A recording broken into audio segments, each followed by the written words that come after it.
Salve galera, bem-vindo a mais um podcast do esporte. Hoje eu quero começar o podcast fazendo uma correção, porque no podcast passado eu estava falando de Mundial de Clubes, falei que o Palmeiras poderia pegar o Al Hilal, não é o Al Hilal, é o Al Ahly, né?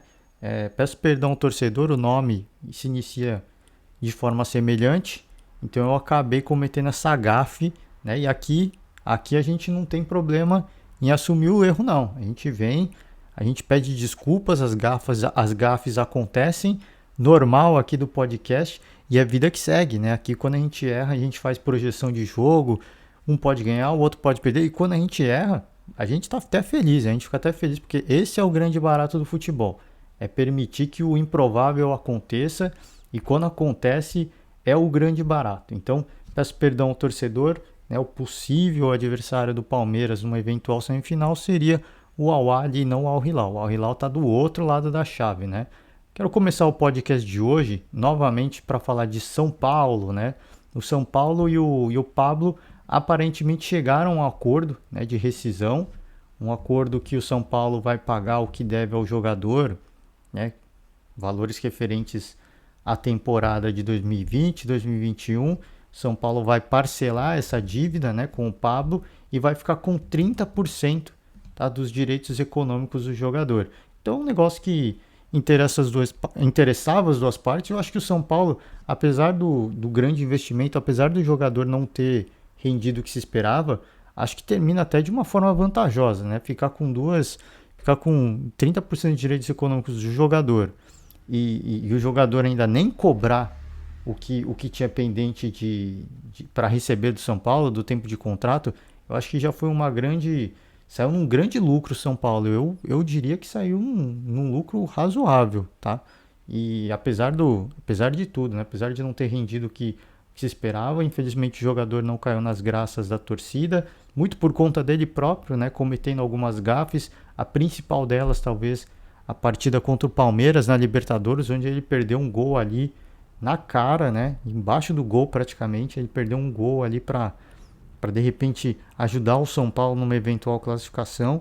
Então a partir dali, o negócio que já não estava bom só piorou e essa rescisão vai ajudar todo mundo, né? Então o Pablo mostra muito que é um cara que realmente tem afinidade com o São Paulo. Ele falou que era torcedor e abrir mão desse valor aí de tempo de contrato que ainda tinha pendente é muito importante para o São Paulo, né? E mostra muito do que muitos ao longo do processo, alguns torcedores o chamaram de mercenário e mostra que ele é totalmente oposto, né? O que ele quer receber é dele de direito.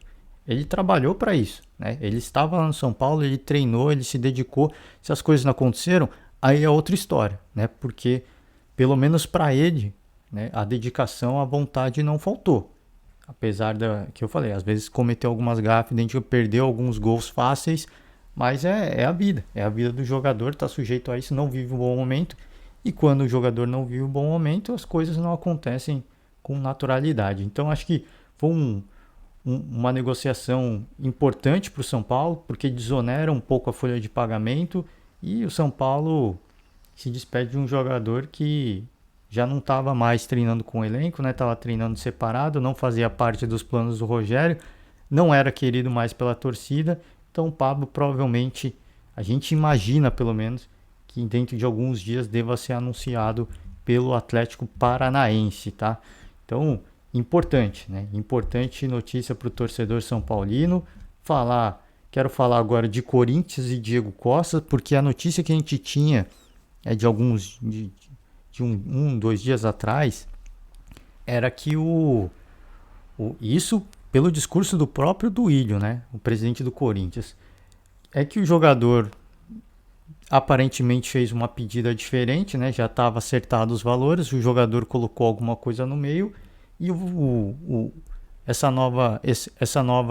novo acréscimo não se enquadrava aí na negociação do Corinthians, né? Não cabia mais na negociação do Corinthians. E o tio do Diego Costa disse que na verdade o Corinthians recuou, né? Disse mais recentemente que o Corinthians, algumas horas atrás, que o Corinthians que recuou, né, nesse acerto, né? Porque a patrocinadora ia pagar parte do salário do jogador e, ao que parece, eles fizeram uma enquete com torcedores do Corinthians E o Diego Costa, o nome do Diego Costa não era muito bem cotado, não foi muito bem cotado nessa pesquisa e a patrocinadora deu para trás. Por isso que a negociação miou. Né? Isso é o que diz o tio do Diego Costa, né? Então, o, não sei se eu falei Diego Alves aí, peço perdão se eu falei. Eu tô com Alves na cabeça por causa do nome do Duílio. Então, Diego Costa, né? Então o tio do jogador disse isso. É uma novela, a gente não sabe quem está certo. Fato é que essa negociação não vai acontecer agora. Talvez aconteça no futuro, né? O Duílio deixou isso aberto no discurso dele. Possível, né? Ele não descarta, obviamente, até pela qualidade, pelo currículo que tem o jogador. Mas se de fato não houver interesse da patrocinadora, neste momento é impossível acontecer. O Corinthians depende da patrocinadora pagar pelo menos parte do salário do jogador, e é o que a gente tinha apurado, era um valor razoável, né?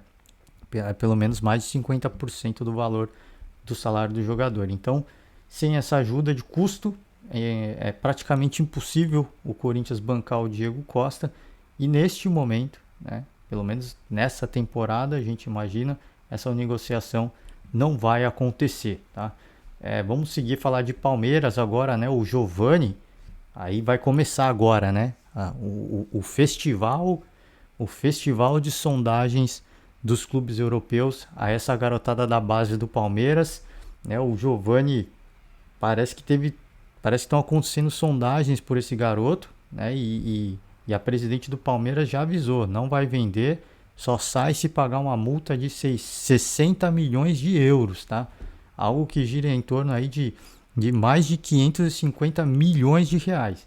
Então agora vai começar, né? Esse é só o primeiro nome que a gente consegue apurar aqui, mas tantos outros vão acabar recebendo sondagens e vão ter que pagar uma multa bastante considerável para tirar essa garotada do Palmeiras, né? Por quê? Porque óbvio que são muito jovens, têm muito potencial, mas por que a presidente do Palmeiras não quer vender? Porque quer aproveitar também na equipe principal, existe um potencial de valorização ainda maior, né? E são garotos que podem jogar no profissional, ganhar, virar ídolos, né? Se tornar ídolos, né? Ganhar a simpatia da torcida.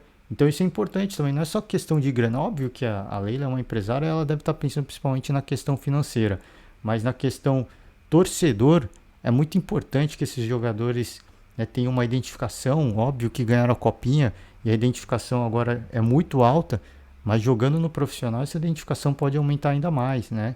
Pode se criar um novo ídolo do Palmeiras. Aliás, vão se criar muitos ídolos, né? Sem dúvida nenhuma. E esse talvez seja um dos primeiros aí, e certamente não será o último. Muitas sondagens devem acontecer aí em relação a essa garotada da base do Palmeiras, né? Que campeão da Copinha, campeão com, com muito respeito, né?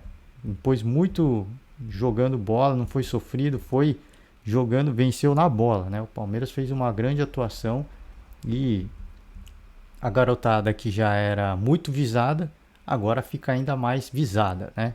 Então, certamente que essa é a notícia que a gente recebe hoje, mas certamente que tantos outros já receberam, né? A gente não tem dúvida disso.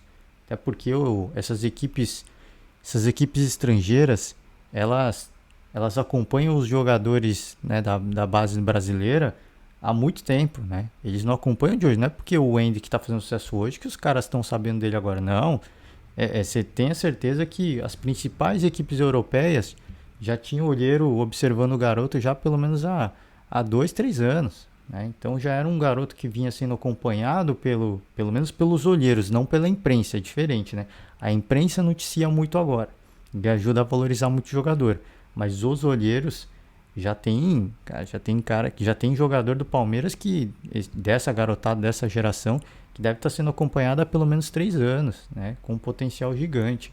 Então, esses caras estão acompanhando, eles estão antenados, né? É uma promessa, é um potencial gigantesco que esses jogadores têm para uma equipe europeia, por exemplo. Então, para eles é muito interessante também, né? Porque o jogador brasileiro oferece algo diferente, né? A improvisação, o drible, né?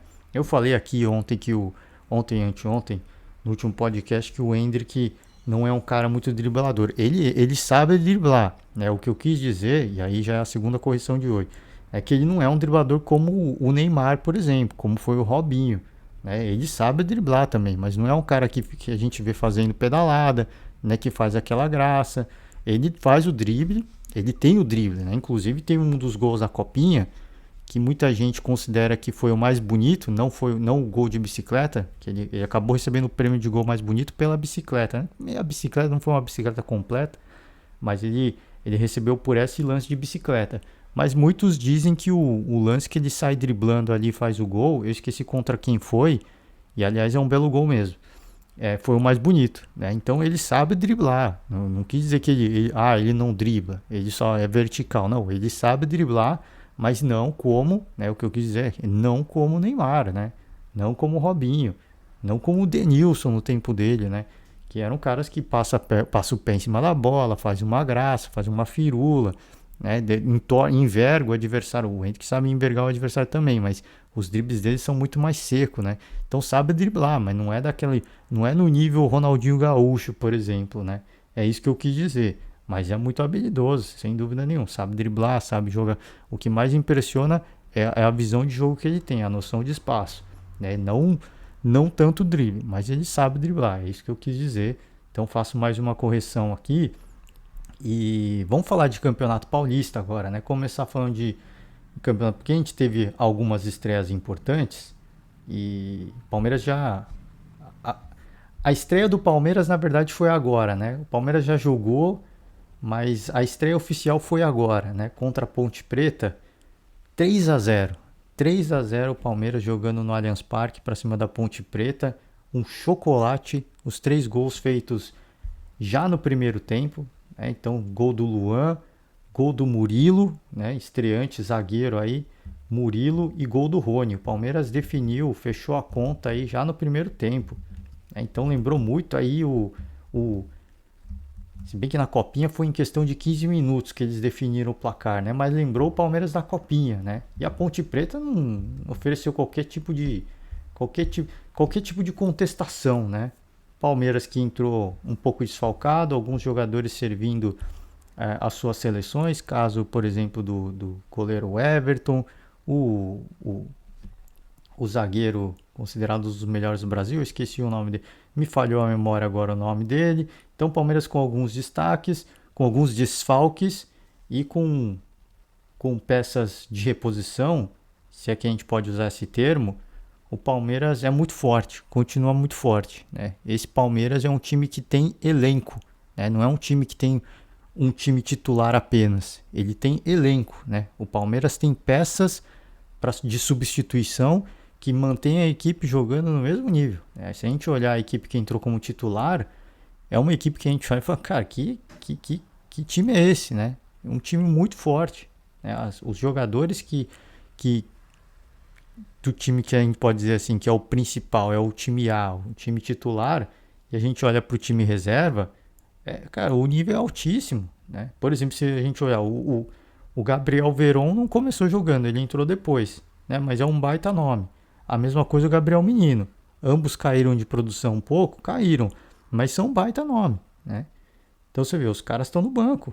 Esses caras são Breno Lopes já um pouco mais grosso, mas herói da Libertadores 2020, né? Então você vê que o banco do Palmeiras não é um banco ruim, né?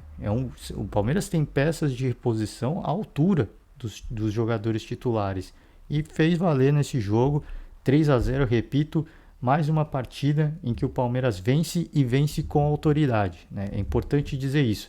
O Palmeiras está focado, está muito focado no Mundial. Então os jogadores estão realmente dedicados, os jogadores estão realmente deixando tudo dentro de campo, né, para mostrar que a preparação está sendo levada a sério. Claro que não dá para comparar um paulista com um mundial, não dá, né? Os adversários que o Palmeiras pode pegar no mundial, e aí deixa eu tomar cuidado para não falar bobeira de novo. Na semifinal pode ser ou Al Ahly ou Monterrey, duas equipes fortes, né? Ambas as equipes têm muitos jogadores que servem as suas seleções, então duas equipes muito fortes, de nível muito alto, né? Que a gente pode dizer aí que 50-50, né, se o Palmeiras enfrentar em nível, né, de quem tem mais chance de ganhar, 50-50. Né, e eventualmente numa final o Chelsea. Né, o Chelsea também precisa passar pela semifinal, claro, mas o Chelsea é um nível muito mais alto. Né, então não dá para comparar Paulista com o Mundial de Clubes, com os possíveis adversários que o Palmeiras pode enfrentar.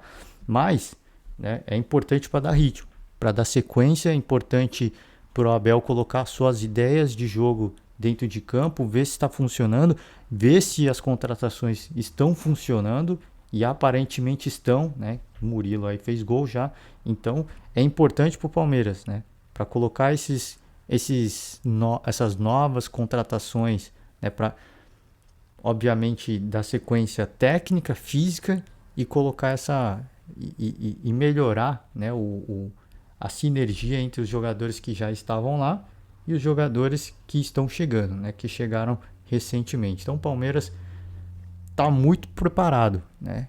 Continua se preparando, não está pronto, mas está muito preparado e vai continuar essa preparação muito forte, né? Pelo que a gente viu nesses 2 primeiros jogos, o Palmeiras está muito dedicado, o Palmeiras está muito concentrado para ir para esse mundial extremamente bem preparado, bem preparado.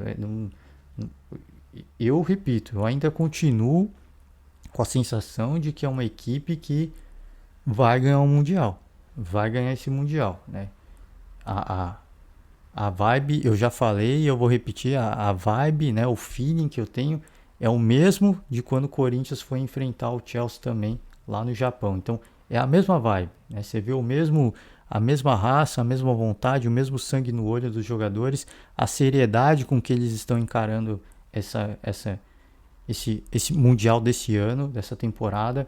Então, o clima é o mesmo, né? Eu vejo exatamente o mesmo clima, né? Então, tanto que eu já falei, alguns comentaristas e jogadores, a gente vê na cara deles que eles também estão sentindo, né? Apesar vou torcer contra, e eu já destaquei aqui o Neto, o Vampeta, são 2 comentaristas que jogaram no Corinthians, né? São corintianos. E eles falam, apesar de falar que eles vão torcer contra, você vê na forma como eles falam que eles estão sentindo que é o momento do Palmeiras. E os caras sabem que. Os caras sentem, né? Eles veem isso na atuação dos jogadores, na forma como os jogadores dão entrevista, na forma como eles se comportam dentro de campo. E eu tenho o mesmo feeling, né? Neste momento, por enquanto, né? É óbvio que o jogo é jogado, mas nesse momento o Palmeiras mostra em todos os sentidos que está realmente pronto, né? Está realmente muito concentrado e está realmente muito preparado para isso. Então, vem mostrando mais uma vez, né? Mais uma partida que o Palmeiras mostra a sua força, mostra que está 100% concentrado e que vai continuar assim até viajar para o Mundial, tá? Vamos falar de Corinthians. O Corinthians fez a sua estreia contra a Ferroviária na Arena Neoquímica e empatou em 0-0. Mas apesar do placar de 0-0, esse placar é muito enganoso, porque o Corinthians amassou a Ferroviária. É essa palavra que a gente tem para usar. O Corinthians amassou a Ferroviária e a perspectiva a projeção que a gente já fazia e agora a perspectiva que a gente tem para o futuro é das mais otimistas para o torcedor corintiano, né? Foi impressionante, né, a atuação dessa equipe do Corinthians. E o centroavante está fazendo falta? Tá, porque a bola não entrou. Mas o que o Paulinho fez nessa partida é impressionante. Assim, parece que ele está lá no Corinthians já há 2-3 anos. Parece que ele nem saiu do Corinthians. Então essa equipe mostrou que realmente é muito forte. Tá? Aí o Silvinho faz o seu discurso protocolar, né, de que merecemos ganhar, fizemos isso. E número não ganha jogo. Né? Eu não gosto desses discursos, porque o Rogério fazia muito quando ele começou, né? E não só quando ele começou, quando ele foi pro Fortaleza também, eram muitos desses discursos, né? De número, de posse de bola, de chutes ao gol. Mas se não ganhar, não interessa isso. Não adianta ficar falando disso, né? Tem que falar, não, tudo bem, jogamos pra caraca. Mas é aquele tipo de jogo que se chutasse, se jogasse mais 2 horas, não ia acontecer nada, né? Até porque o goleiro da Ferroviária foi muito bem. Então não tem muito que discutir, ficar falando de número. Cara, é a vida que segue. A gente fez o que a gente pôde, a gente jogou muito, a bola não entrou. Paciência, velho. Agora eu quero ver o Corinthians fora de casa, né? Porque o Corinthians na temporada passada, Corinthians do Silvinho no caso, não venceu uma partida fora de casa, né? No Campeonato Brasileiro. Então agora a curiosidade é a gente ver, vai ter esse mesmo perfil, essa postura agressiva fora de casa? É isso que a gente se pergunta, né? E a gente vai conseguir ver isso nesse Paulista. Então essa primeira prova, essa primeira partida, foi muito para medir o que ia ser, que vai ser esse Corinthians e a perspectiva ela é muito boa, né? O time jogou muita bola mesmo. Então é para o torcedor corintiano ficar muito otimista, porque a perspectiva é muito boa. A perspectiva ela é extremamente promissora. O time jogou muito bem, mas a bola não entrou, né? Algumas partidas isso acontece e a Ferroviária foi para a partida, né, sabendo do que tinha que fazer e fez muito bem o seu papel, né? E o goleirão defendeu tudo e conseguiu segurar o resultado de 0-0. Então, muito bom início, né, para as duas equipes. A Ferroviária que mostra que é um time que estudou seu adversário e jogou para conseguir arrancar o empate, e o Corinthians correu atrás do gol, né? O Corinthians correu atrás do gol, de fato, não ficou atrás, não ficou tentando uma bola rifada, muitas bolas lançadas na área, claro, normal do Corinthians, mostra mais uma vez que o centroavante, o camisa 9, está fazendo falta, mas enfim, as oportunidades que foram criadas pelo Corinthians, né, nos pés principalmente do Paulinho, eu acho que esse centroavante não precisa, né? O Silvinho só precisa se adaptar, só precisa adaptar o jogo aos nomes que tem, porque poxa, pelos nomes, pelos jogadores que tem, William, Roger Guedes também teve boas oportunidades, Renato Augusto, Paulinho, cara, esse centroavante, esse número 9 não é necessário, tá? O Silvinho só precisa mudar alguns conceitos e fazer essa equipe jogar dessa forma, porque vai dar muito certo. Essa equipe jogou muito contra a Ferroviária. É muito promissor o início de temporada do Corinthians, hein? Muito promissor. Tá? Só falar de algum de outro dos grandes paulistas, Santos, né? O Santos empatou com a Inter de Limeira. Foi uma partida difícil, hein? Foi uma partida duríssima, porque o Santos teve um expulso aí no momento, começo do jogo, né? E sofreu, cara. E sofreu. Começo do jogo não, né? Primeiro tempo. E sofreu para segurar o empate, né? Foi sofrido essa partida para o Santos e não dá pra gente medir muito o que vai ser a temporada do Santos. Se o Santos vai jogar bem, se o Santos vai jogar mal. O fato é que agora tá me falhando a memória. Qual que é o nome do... Eu tô assim, a gente vai pensando muita coisa e eu vou esquecendo o nome. O Marinho. O Marinho não tá inscrito pelo Santos, né? E isso abre questionamentos de que o Santos alega que o jogador não foi inscrito porque tá com Covid. Tá se recuperando da Covid. Mas a gente sabe que o Marinho já tinha declarado a sua intenção de jogar fora do país. Talvez essa negociação não aconteceu ainda, nem vai acontecer. E o que se especula agora é um interesse do Flamengo, né? Então, difícil, né? Pelo fato do Santos não ter colocado o jogador aí, registrado o jogador, isso abre margem para interpretações. E uma das interpretações que a gente tem é que o jogador não quer continuar, né? O jogador tem interesse de ser negociado. Se isso vai acontecer ou não, aí é pra gente aguardar cenas nos próximos episódios, mas que o Santos fica muito mais fraco sem o Marinho, isso a gente não tem dúvida. Então se o Santos vai ser uma equipe ruim, uma equipe que vai se arrastar, uma equipe que vai jogar muito, eu acho cedo para dizer ainda. Até porque início de temporada, a equipe do Santos, o elenco do Santos não é daquelas que a gente fala, é a mais poderosa de São Paulo, nem a segunda mais poderosa, nem a terceira mais poderosa, né? Então, não estou falando que o Santos é a quarta força de forma alguma, mas é um elenco que, se a gente olha, a gente não coloca o Santos entre pelo menos o top 3 aí do estado de São Paulo. Então, nesse momento não dá pra gente medir muito, né? Até porque teve um jogador expulso no primeiro tempo. Como é que vai ser? Se vai ser... Como é que a gente vai medir se o time jogou bem, se jogou mal? Por fato de ter segurado o empate, a gente pode considerar que foi uma conquista, né? Num jogo fora de casa, mas muito cedo para falar qualquer coisa. O ano passado, o Campeonato Paulista do Santos foi muito, muito ruim. O Santos quase foi rebaixado no Campeonato Paulista do ano passado, da temporada do ano passado. Então, nesse momento, acho que é muito prematuro ainda para a gente avaliar o Santos, a equipe santista, né? Se vai vingar, se não vai, se vai se arrastar. Então, a gente vai ter que dar tempo ao tempo e ver como é que essa equipe evolui, né? Eu acho que é uma equipe que tem que evoluir, sem dúvida nenhuma.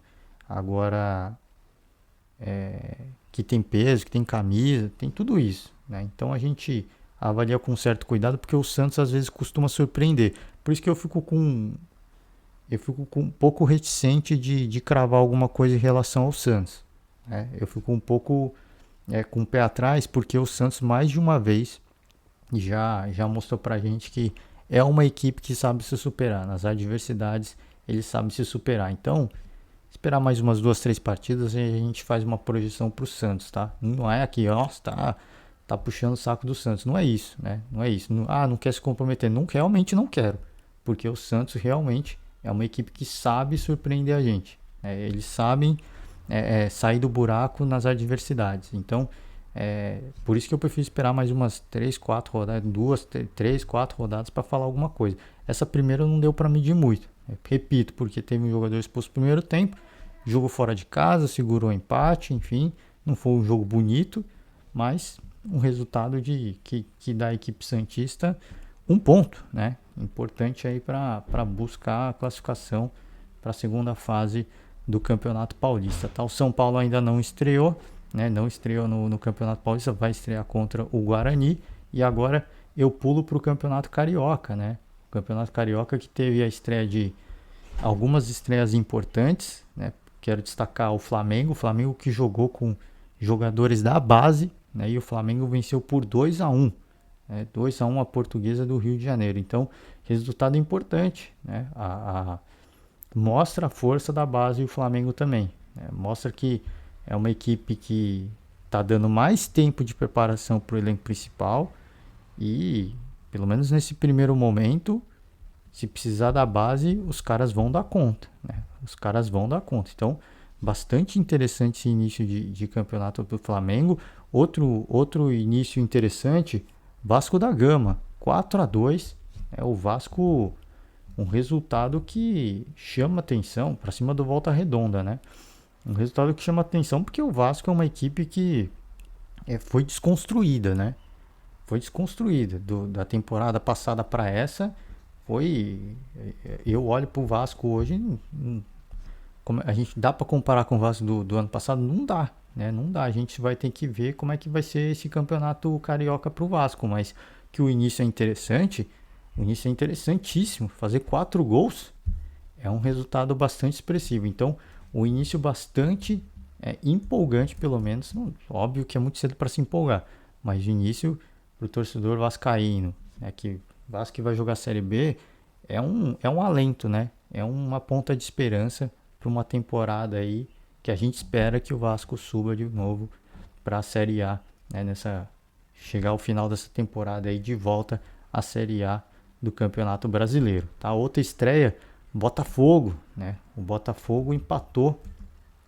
Se o início do Vasco foi empolgante, né? Se aqui a gente pode usar esse termo, o início do Botafogo foi um pouco decepcionante, né? Um foi empolgante, o outro um pouco decepcionante, né? Partida contra o Boa Vista, 1-1, ainda sem aquele grande investimento sonhado pelo torcedor do Botafogo, né? Do novo dono do clube, não tem um investimento milionário ainda, né? Então, o Botafogo, agora como clube empresa, a gente vai ver o que vai ser essa equipe, né? Essa equipe como clube empresa, mas o início não empolgou, né? O início ainda não empolgou, mas é uma equipe que a gente vai ter que observar, né? É uma equipe que assim como eu falei do Santos, é muito prematuro, até porque mudou muita coisa, não em termos de elenco, mas em termos de administração. Então a gente vai conseguir começar a ver a importância do clube empresa, né? Porque questão salarial, tudo isso, a gente imagina que vai ficar tudo em dia. Então vamos aguardar e ver o que vai ser esse campeonato carioca, Taça Guanabara no caso, né? Começa com a Taça Guanabara e ver o que vai ser esse início de campeonato carioca pro Botafogo, né? Então o Fluminense também ainda não jogou, né? O Fluminense vai estrear contra o Bangu e ainda não jogou. Um resultado que eu queria comentar brevemente são os resultados do Campeonato Mineiro, né? Porque o América estreou perdendo da Caldense 2-1, né? Um resultado que a América, que vai jogar Libertadores, esse é um dos motivos, sem dúvida nenhuma, né? O América está focado na Libertadores, mas é um início que chama atenção. 2-1 contra a Caldense não é um resultado que a gente esperaria, pelo menos um empate, né? Outro resultado que chama muita atenção, Atlético Mineiro contra o Vila Nova, empate em 1-1. O Atlético sai atrás e busca o empate, né? Estreia aí do El Turco. E a estreia não foi das melhores possíveis, né? Não é uma estreia para empolgar o torcedor. Agora, se o América, se os dois clubes que estão na Série A não venceram, o Cruzeiro venceu com sobra, hein? O Cruzeiro do Ronaldo, um início bastante promissor. 3-0 para cima do URT, né? Um placar bastante interessante. Talvez muito cedo, é o que eu falei do Vasco. Muito cedo, sim, mas é uma ponta de esperança. É para o torcedor começar a se empolgar, porque né, tem sido tão difícil para o torcedor do Cruzeiro, para o torcedor vascaíno, que esses resultados dão uma ponta de esperança. E eu acho que o torcedor tem que se agarrar a isso, né? Tem que se agarrar a esses resultados para dar energia positiva para a equipe, para empurrar a equipe, para que essa vibração siga até o início do Campeonato Brasileiro da Série B e que esses clubes consigam retornar à Série A, né? Então, é um início interessante, tá? E Ronaldo, aliás, estava lá, né? Viu a estreia do Cruzeiro. Então, início interessante, mais um clube empresa, né? Que a gente vai ver nesses campeonatos regionais, campeonatos estaduais, e a gente fica na torcida para que tanto o Botafogo quanto o Cruzeiro, duas equipes empresas agora, para que eles consigam fazer, né, boas campanhas e mostrar que é uma nova opção, é uma nova modalidade no esporte, né, no futebol brasileiro. Então mostrar que é possível, né, é possível você ter uma empresa, né, uma gestão mais profissional e um clube bastante eficiente, né. A gente já tem, por exemplo, o Bragantino aí, né, pleiteando uma vaga aí entre os grandes clubes, né, do Campeonato Brasileiro, por exemplo, do cenário nacional. Ainda falta um pouco, mas é uma equipe que investe, sabe investir muito bem, que vem melhorando ano após ano, então que tem futuro, mas a gente só vai ver isso com a bola rolando e a gente obviamente fica na torcida na perspectiva de que as coisas aconteçam, né, que dê tudo certo, até porque são dois clubes com tantas glórias, né, e eu pelo menos, eu sou saudosista, né? Quando o clube é vendido, quando o clube é vendido, falei do Botafogo, né? Jogar Série B, não, no caso é o Vasco, né? O Vasco não é empresa ainda, mas pode virar. E eu cometo gafe e a gente já vai corrigindo em tempo real aqui, né? No caso, o clube empresa não é o Vasco, né? Que eu falei, começa empolgado e vai passar. Não, no caso, o Vasco mesmo, né? Eu tava falando dos dois que inauguraram, só que o Vasco não é empresa, só isso, né?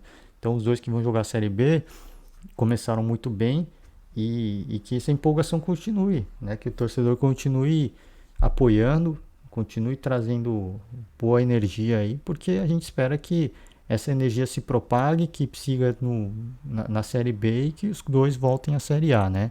Mas um ainda não é clube empresa, o Vasco da Gama existe uma possibilidade, eu acho que vai acontecer, né? Tanto para o Vasco como o Botafogo hoje, para que consigam competir com o Fluminense, principalmente o Flamengo, o caminho nesse momento, até pelas questões financeiras, o caminho é o clube empresa, né? O Botafogo já fez isso e o Vasco provavelmente deve seguir o mesmo caminho, né? A gente imagina que sim. E apesar de eu falar que uma vez que o clube se torna empresa, acabou a questão de passar. Eu digo mais pela questão do torcedor ir lá e cobrar, né? Porque o Cruzeiro para mim continua sendo o Cruzeiro, né? Eu vejo o Cruzeiro hoje, apesar de ser do Ronaldo, eu vejo o Cruzeiro como o Cruzeiro da Tríplice Coroa, né? O Cruzeiro do Alex, o Cruzeiro do Ronaldo. Então eu vejo com uma baita equipe, né? O Cruzeiro recentemente aí dominou o cenário nacional, 5, 6 anos.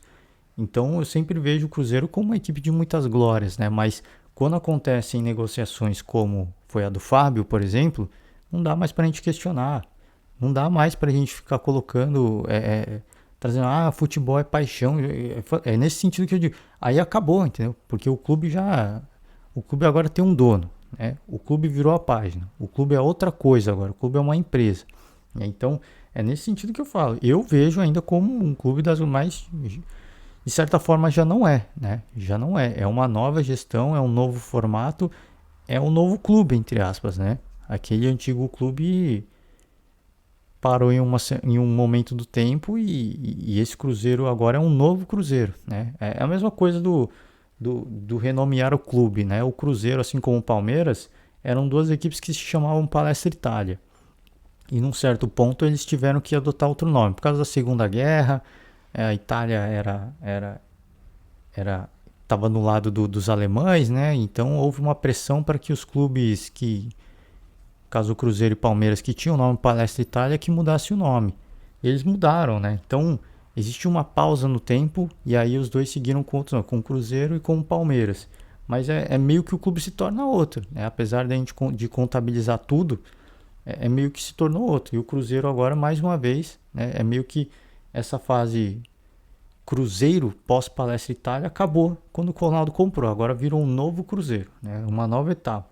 Então, é, é, e a gente vai ter que se acostumar com isso, né, e criticar, faltou jeito, faltou isso, faltou aquilo. Não faltou jeito, faltou nada. Assim. O Cruzeiro fez o que estava em seu poder, o que era possível fazer. O Fábio, claro, é um cara medalhão, ele sabe o quanto ele vale, ele sabe o quanto ele dedica, ele não quis aceitar, e é a vida que segue, né? São negócios agora. Agora o que fala mais alto é a grana, são os negócios, não é mais a paixão.